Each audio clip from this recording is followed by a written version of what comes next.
అసెంబ్లీలో సబితా ఇంద్రారెడ్డిపై సీఎం రేవంత్ రెడ్డి అనుచిత వ్యాఖ్యలపై నిరసిస్తూ ఓయూలో బీఆర్ఎస్ విద్యార్థులు నిరసన వ్యక్తం చేశారు.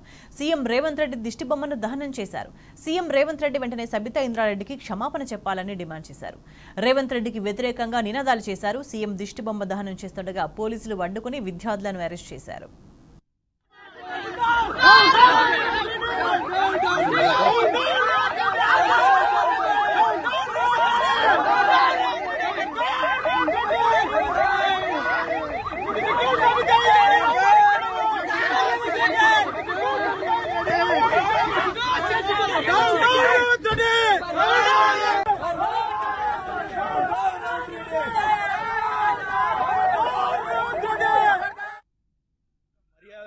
పద్ధతులు గాని సంస్కృతిని గాని ఈరోజు తుంగలో దొక్కుకుంటా రాష్ట్రం యొక్క అసెంబ్లీలో దయనీయమైనటువంటి పరిస్థితుల్లో ఈరోజు చర్చలు జరుగుతూ ఉన్నాయి. ఒక మహిళా నాయకురాలైనటువంటి సబితా ఇంద్రారెడ్డి గారు వరుసగా 5 సార్లు ఎమ్మెల్యేగా 3 సార్లు మంత్రిగా పనిచేసి ఓటమేరగని నాయకురాలుగా ఈరోజు రాష్ట్రంలో తొలి ఏకైక మహిళగా ఈరోజు వారు ఉంటే కనీసం ఆమె ఎమ్మెల్యే గెలిచిన నాడు కూడా రాజకీయాలు పరిచయం లేనటువంటి రేవంత్ రెడ్డి ఆమె గురించి ఈరోజు దురుసుగా అసభ్యకరంగా అవమానించుకుంటా మాట్లాడడం చాలా సిగ్గుచేటుగా ఈ రాష్ట్ర అసెంబ్లీ ప్రజలు చూస్తా ఉన్నారు.